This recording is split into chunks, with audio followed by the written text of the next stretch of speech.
अस्सलाम वालेकुम। आज का हमारा टॉपिक नंबर 3 मुस्लिम पॉलिटिकल स्ट्रगल और उसका लेक्चर नंबर 8 है। तो सबसे पहले सर सैयद अहमद खान 17 अक्टूबर 1817 के अंदर पैदा हुए थे और उनकी वफ़ात हुई थी 27 मार्च 1898 के अंदर। तो आज हम पढ़ रहे हैं sir Syed Ahmad Khan and Muslim struggle. तो sir Syed Ahmad Khan Muslim educator थे, जूरिस्ट थे, ऑथर थे और फाउंडर थे एंजेलो मोहम्मदन ओरिएंटल कॉलेज के, जो कि अलीगढ़ में था, यूपी में था, यानी यूनाइटेड प्रोविंसेस इंडिया के अंदर। तो उन्होंने आप सल्लम की ज़िंदगी के ऊपर भी बहुत ज़्यादा काम किया था, उसके ऊपर बहुत सारे मजमून लिखे थे जो कि बाद में लाइफ ऑफ मोहम्मद सल्लल्लाहु अलैहि वसल्लम के नाम से शाये हुए 1870 के अंदर। तो सर सैयद अहमद खान के दादा मुगल दरबार में 2 मरतबा वजीर के ओहदे पर काम कर चुके थे। मुगल की तरफ से सर सैयद की फैमिली यानी खानदान को बाकायदा वजीफा मिलता था। उनके खानदान के ईस्ट इंडिया कंपनी के साथ भी बहुत अच्छे ताल्लुकात थे और वहाँ पर उनको एतमाद की नज़र से देखा जाता था, यानी सर सैयद अहमद खान की फैमिली के ऊपर ट्रस्ट किया जाता था।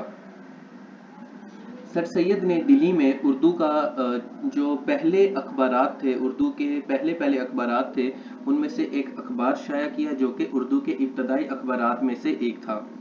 उर्दू शुमाल मगरबी मुसलमानों की ज़बान थी उस वक्त भी और आज भी है। सर सैयद के वालिद की वफ़ात के बाद उनके माशी हालात ख़राब हो गए और सर सैयद को अपनी महदूद तालीम के साथ काम करना पड़ा। सर सैयद ने क्लर्क की हैसियत से ईस्ट इंडिया कंपनी में काम का आगाज़ किया। आपने 1838 के अंदर ईस्ट इंडिया कंपनी में क्लर्क के ओहदे से काम का आगाज़ किया। इसके बाद आपने अपनी तालीम जारी रखी और बहुत से मकामात पर जूनियर काजी यानी कि सब जज के तौर पर भी अपनी खिदमत सरअंजाम दी और अपनी तालीम यानी कि आपने अपनी मुलाजमत के दौरान अपनी तालीम को जारी रखा। उसके बाद फिर हमारे पास पॉइंट आते हैं कि सर सैयद की शख्सियत कुछ ऐसी थी कि वो बहुत जल्दी काम करना सीख जाते थे। उनकी शख्सियत यानी पर्सनैलिटी बहुत वर्सटाइल थी और अदालती महकमे में काम के दौरान बहुत से लोगों से उनकी दोस्ती होगी जो आगे चलकर उनके बहुत ज़्यादा काम आए, यानी कि उनके बहुत ज़्यादा रेफरेंसेस बन गए, उनके वहाँ पर बहुत ज़्यादा दोस्त बन गए और वहाँ पर उनके इस तरह के लिंक्स बन गए कि जो उनको फ्यूचर में बहुत ज़्यादा काम आने वाले थे। अपनी जवानी के दिनों ही से आपने लिखना शुरू कर दिया था।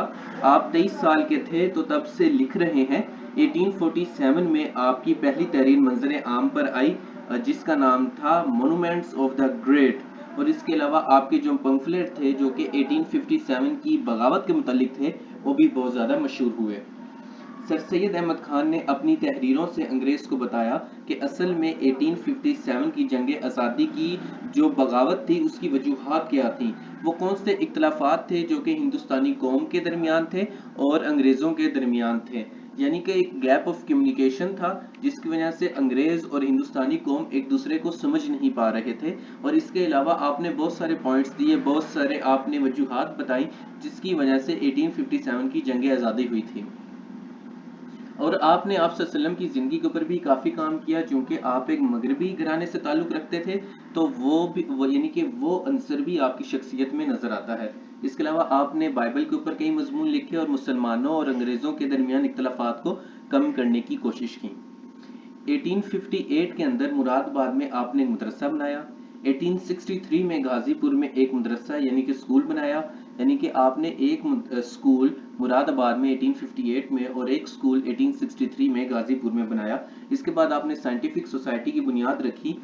साइंटिफिक सोसाइटी की बुनियाद रखने का बुनियादी मकसद ये था कि मुसलमानों को ज़्यादा से ज़्यादा साइंटिफिक बनाया जा सके, उनकी लॉजिकल एनालिटिकल रीजनिंग को इंक्रीज़ किया जा सके ताकि वो मौजूदा दौर के तकाज़ों के ऊपर पूरा उतर सकें और मौजूदा दौर के अंदर जो टेक्नोलॉजी है और साइंस है उसको समझ सकें और उसमें अपनी शख्सियत को भी कंट्रीब्यूट कर सकें। तो आपके जो इदारों में जो मजमून शाये होते थे वो इंग्लिश और उर्दू में होते थे, यानी कि उसके एक पेज पे इंग्लिश होती थी, दूसरे पेज पे उर्दू होती थी, और ताकि इंग्लिश और उर्दू दोनों ज़बानों को साथ लेकर चला जा सके। इन हालात के अंदर आप और आपके हिंदुस्तानी दोस्त यानी कि जो हिंदू दोस्त थे वो आपके साथ साथ काम कर रहे थे कि जब तक उर्दू हिंदी तनाज़ा नहीं हो जाता। 1867 में आपका तबादला बनारस हो गया। बनारस में हिंदू मजहबी लोग आबाद थे। उर्दू हिंदी तनाज़ा ने आप और हिंदू रहनुमाओं के दरमियान बहुत सारे इख्तलाफात पैदा कर दिए, और सर सैयद अहमद खान ने यह कहकर यानी कि दो कौमी नज़रिया को तक़वियत दी, ताकत बख्शी कि हिंदू और मुसलमान इकट्ठे नहीं रह सकते।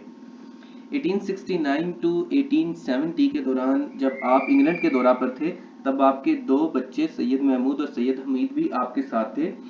तो 1 अप्रैल 1869 को सर सैयद इंग्लैंड गए थे, जहां पर उनको स्टार ऑफ इंडिया के एजाज से नवाजा गया था। वहां पर आपने कैम्ब्रिज, ऑक्सफोर्ड और जो ब्रिटिश एजुकेशन सिस्टम है उसको डिटेल से स्टडी किया, क्योंकि आप हिंदुस्तान के मुसलमानों के लिए उस लेवल का काम करना चाहते थे, उस लेवल का यानी एजुकेशनल इंस्टीट्यूट बनाना चाहते थे जैसा कि ऑक्सफोर्ड में है और कैम्ब्रिज में है, ताकि यहाँ के मुसलमानों को और यहाँ के नौजवानों को भी मौका मिल सके, बल्कि यहाँ के हिंदू और सिखों को भी मौका मिल सके कि वो भी इन इदारों में आए, यहाँ से तालीम हासिल करें और जो दुनिया के अंदर मॉडर्न इन्वेंशन हो रही हैं उनमें अपने आप को कंट्रीब्यूट करें। 1875 में अलीगढ़ में एक स्कूल बनाया। 1877 के अंदर अलीगढ़ कॉलेज का इफ्तिताह किया, यानी कि वो प्रमोट हो गया, और 1879 में सर सैयद अपनी नौकरी से रिटायर हुए थे। यानी कि 1877 में अलीगढ़ कॉलेज के इफ्तिताह से एक साल पहले 1876 के अंदर सर सैयद अहमद खान की मुलाजमत का दौरानिया ख़त्म होता है और वो रिटायर हो जाते हैं, और उसके बाद अपनी सारी तवज्जो स्कूल और कॉलेज पर लगा देते हैं ताकि तालीम और तरबियत का काम जारी रह सके। फिर अपने मशहूर और ताकतवर दोस्तों की मदद से आप एक कॉन्फ्रेंस बुलाते हैं 1886 के अंदर, के जो मुसलमानों के बड़े बड़े मुअज़्ज़ज़ लोग हैं उनको इकट्ठा करते हैं, और मोहम्मदन, जिसे मोहम्मदन कहते हैं और लिखने में मोहम्मदन है, तो मोहम्मदन भी कहते हैं, मोहम्मदन भी कहते हैं, तो मोहम्मदन एजुकेशनल कॉन्फ्रेंस की बुनियाद रखी, और ये हर साल इंडिया के मुख्तलिफ मकामात और मुख्तलिफ इलाकों में होती थी ताकि वहाँ के मुसलमानों की तालीम और तरबियत के लिए काम किया जा सके। इन्हीं लोगों ने आगे जाके 1906 यानी 1906 में ऑल इंडिया मुस्लिम लीग की बुनियाद रखी थी। तो सर सैयद अहमद खान की बहुत ज़्यादा सारी कंट्रीब्यूशन है, और इसके अलावा उन्होंने मुसलमानों को इंडियन नेशनल कांग्रेस में पार्टिसिपेट करने से रोक दिया था, क्योंकि वो चाहते थे कि सबसे पहले मुसलमानों की एजुकेशन और ट्रेनिंग के ऊपर काम हो। तो जब वो एजुकेट हो जाएंगे, वो अच्छे से ट्रेन हो जाएंगे, उनका माइंड ब्रॉड हो जाएगा, उनकी एनालिटिकल रीजनिंग, लॉजिकल रीजनिंग और फैक्ट्स वगैरह को जानने की सलाहियत बढ़ जाएगी, तब वो सियासत में आए कि जब वो काबिल होंगे और उनकी बात में दम होगा और वजन होगा। खैर, उन्होंने पहले मुसलमानों को सियासत में आने से रोका, और बाद में उन्हीं के लोगों ने जाकर ऑल इंडिया मुस्लिम लीग की बुनियाद रखी, जिसने हमें पाकिस्तान दिलाया। तो सर सैयद अहमद खान ने मुस्लिम नेशन के लिए बहुत सारा काम किया। एक गलत पर्सपेक्टिव है सर सैयद के बारे में कि वो औरतों की एजुकेशन के खिलाफ थे। ऐसा नहीं है, वो औरतों की एजुकेशन के खिलाफ नहीं थे, बल्कि अगर देखा जाए तो जो एक बच्चे की इब्तदाई दरसगाह होती है, स्कूल होता है, उसकी माँ की गोद होती है। लेकिन अगर आप देखें तो बहुत सारे जो हिस्टोरियन हैं वो सर सैयद अहमद खान पर इल्ज़ाम लगाते हैं कि वो औरतों की एजुकेशन के खिलाफ थे, जबकि ऐसा नहीं था। तो मुसलमानों का एक कॉन्सेप्ट था, क्योंकि मुसलमानों के अंदर का हिंदू आज तक नहीं मरा, तो वो औरतों को एक खास नज़रिए से देखते थे कि घर गृहस्थी एक्सेट्रा एक्सेट्रा।